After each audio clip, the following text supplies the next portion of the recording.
Hello friends, today I am cooking Buttermilk Cake, and this book is a Knox Gelatine cookbook. I inherited this cookbook from my grandmother, and it has no cover on it whatsoever, just this bit of cardboard, and it doesn't give a title at all. It just kind of goes right into the index. And there are plenty of advertisements throughout. And my thought is that it was put out by the Knox Gelatine Company, and it's a collection of recipes, I'm guessing, from consumers that submitted their recipes to be included in this book. That is my guess.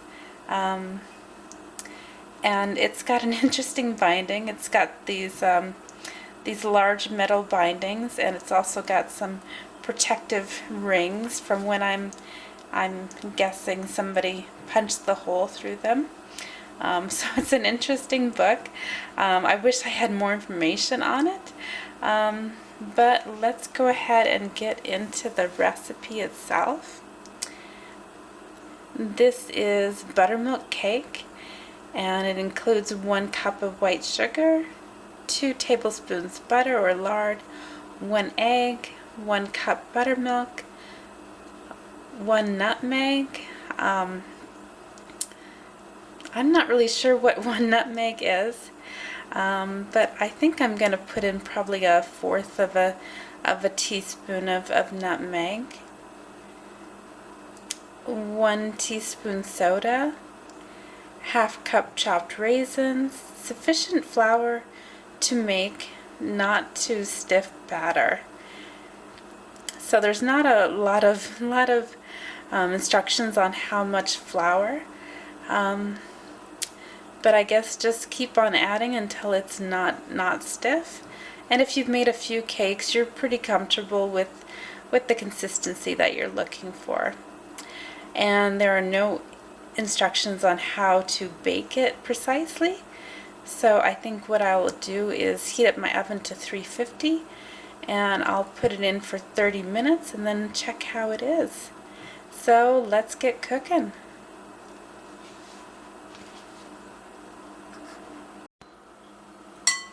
Okay, to start with, I've got 1 egg, and I'm going to whisk it about with the spoon.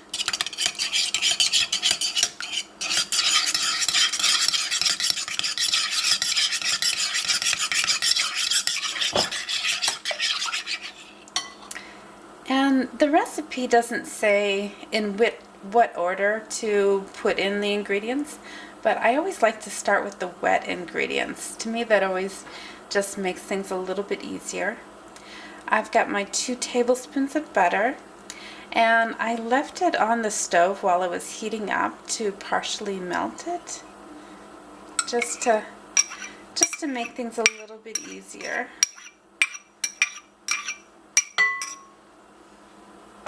And again, the recipe wasn't specific whether it was looking for cold butter or partially melted or fully melted. And it says you could use lard even if you wanted to. So just a lot of options with this recipe.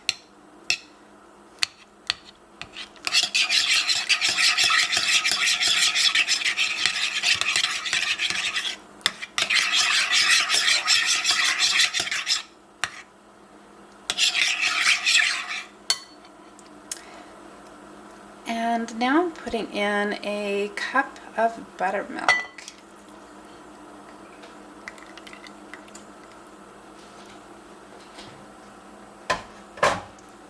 And I have never had a cake made with buttermilk to my knowledge, but I'm a big fan of buttermilk when it comes to pancakes, so I figured buttermilk might have a flavor that I might like.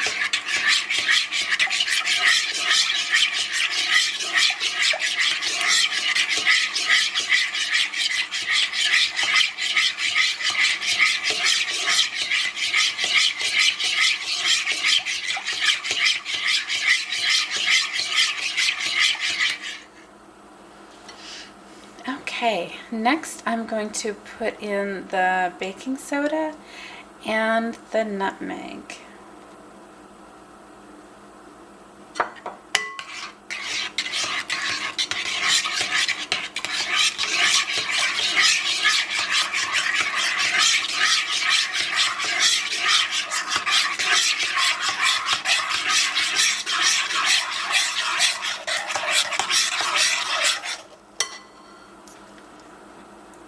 And I've got a cup of sugar.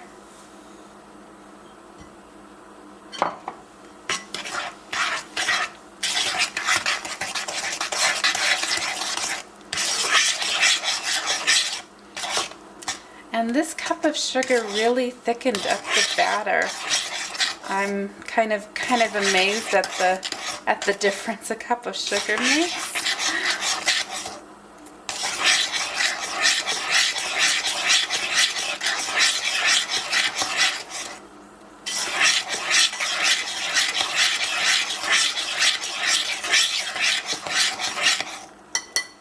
Okay, and now I'm putting in a how much raisins is this again? Oh my goodness. It is a half cup of chopped raisins. It says to chop them, but I did not chop them. I'm just gonna put them in how they are. Chopping just seems like too much work.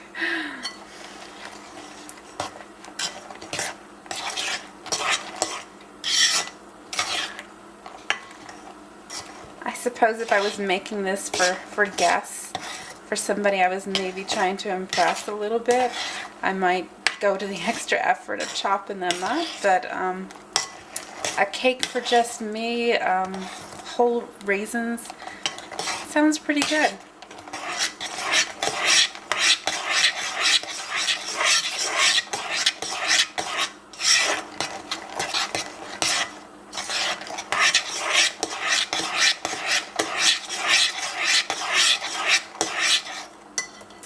Okay, now it's time to add in some flour.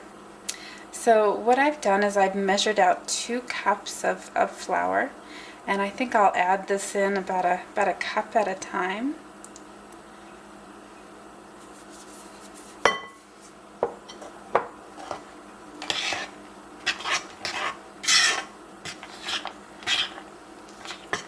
And I suppose the author didn't want to get really specific when it comes to flour.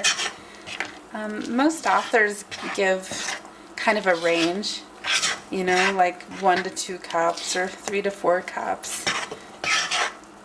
I suppose because everybody's kitchen is a little bit different. I suppose it matters what altitude you're at, so it might make a difference how much flour you end up using. And here is the 2nd cup.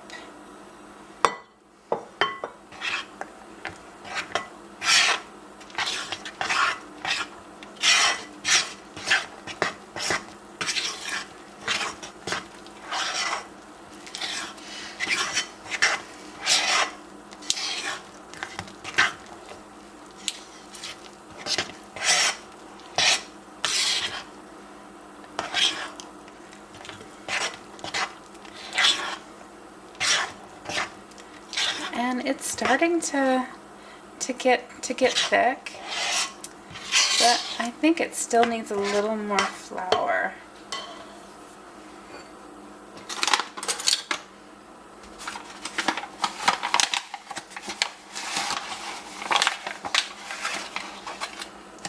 So here is cup number 3 of flour.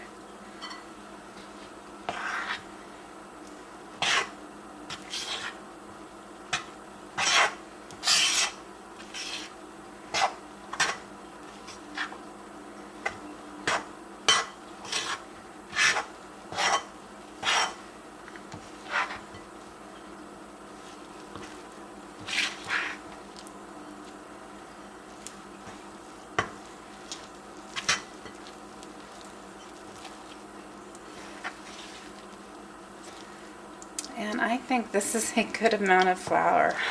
It's almost too much flour.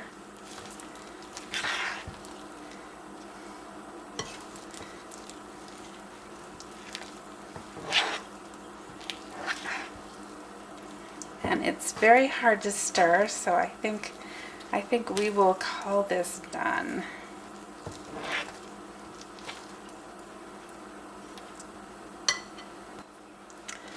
Okay, I've got the batter in my pan, and what I'm using is a cast iron pie plate pan. That's hard to say. And your cooking time might be a little bit different depending on whether you're using cast iron or not, so do keep that in mind. But I've got the oven heated up to 350, and I'm going to put this in the oven for 30 minutes and see how it is. Okay, the cake is fresh out of the oven, and again I cooked it at 350 for 30 minutes. And I used the toothpick for the common test to make sure that it is well cooked. And amazingly so, after 30 minutes, it is done. Quite amazing. And I love all of the textures over the cake. And I love how you can just see a few of the raisins. I think that gives it a really nice kind of hint at what you will find inside. Okay, I let the cake sit for about 30 minutes or so in the pan, just to let everything settle and maybe cool down just a little bit. Usually when you take your cake right out of the pan, it's going to be softer and maybe not so firm, and it may not come out so well as far as slicing goes. So that's why I tend to wait a little bit. And let's just take our first taste.